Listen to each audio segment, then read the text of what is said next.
Hola chicos, ¿cómo están? Espero que bien y listos para seguir con la historia de los libros. ¿Se acuerdan que el otro día hablamos de los sumerios y los egipcios? Bueno, hoy vamos a volver al tema y ver si se acuerdan de algunas cositas.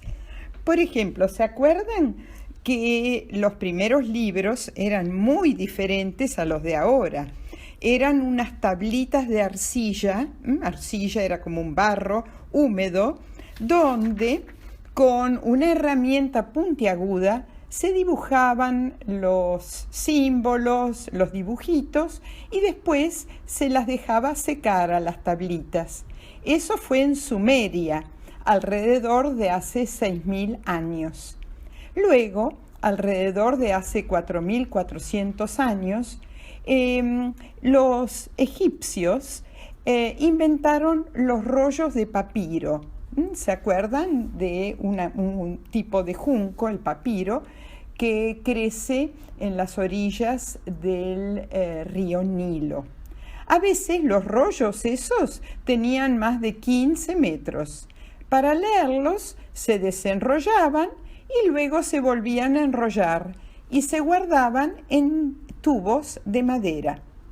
Ahora pasemos a Grecia. Al comienzo se usaron los papiros egipcios, pero cuando no se conseguían fácilmente, hará 2.200 años, en la ciudad griega de Pérgamo, se empezó a usar un nuevo material, el pergamino. Como venía de Pérgamo, se llamó pergamino. ¿Qué era? Era piel de ovejas, de cabras o terneros, estiradas, secas y limpias. Todavía se usa el pergamino para hacer tambores. Pobres ovejas, pobres cabritas, se usaba la piel de ellos y se usa para los tambores. Fue uno de los mejores materiales y se siguió usando durante muchos siglos. Pero en Grecia y también en Roma se empezaron a usar tablitas parecidas a las de Sumeria, pero no de arcilla, sino que se rellenaban con cera de abejas y luego se escribía con un punzón, que es una herramienta puntiaguda chiquitita.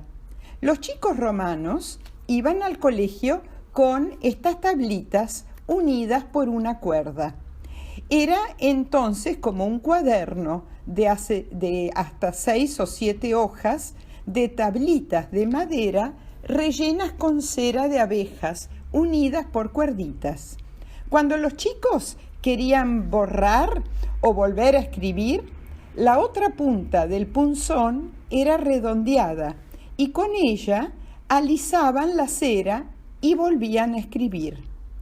Pero para asuntos más importantes, los romanos inventaron el códice, aunque también más adelante en América, las civilizaciones mayas y aztecas en México también escribían en códices. Desgraciadamente, cuando llegaron los españoles, muchos de esos códices mayas o aztecas fueron destruidos.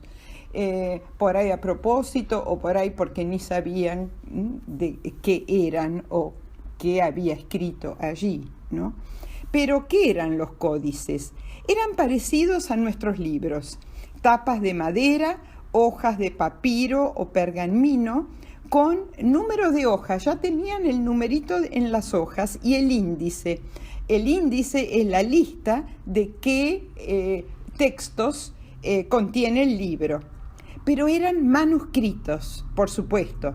Manuscritos quiere decir que se escribían a mano escritos.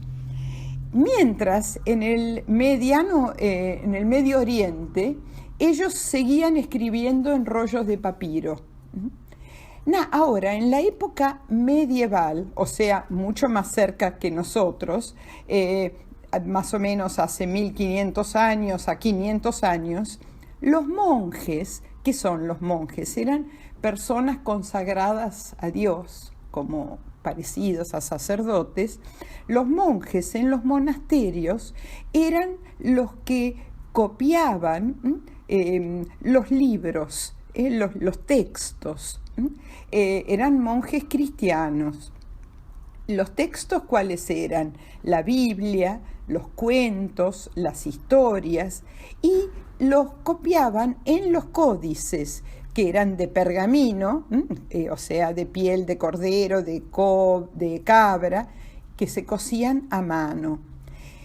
Este trabajo de los monjes cristianos fue importantísimo porque permitió que conociéramos los textos griegos, romanos, todos los textos anteriores. Se llamaban los manuscritos iluminados. ¿Por qué? Porque eran escritos a mano por estos monjes. Por ahí para escribir un libro tardaban años. E iluminados porque eran ilustrados, decorados, con, por ejemplo, letras mayúsculas de hermosos colores, dibujos con oro y plata, eran hermosísimos. Y había monjes copistas, o sea, los que copiaban los libros, y monjes ilustradores, los que hacían los dibujos. Como eran libros tan costosos quiere decir caros, porque ahí, como les dije, un monje se pasaba años escribiendo uno de ellos. En las bibliotecas de la época medieval estaban encadenados a las paredes estos libros para que no los robaran. Bueno, hasta acá el segundo capítulo. En el próximo capítulo voy a hablar de la invención de la imprenta por un señor que se llamaba Gutenberg. Bueno, chicos, espero que les haya interesado. Les mando un gran beso tren.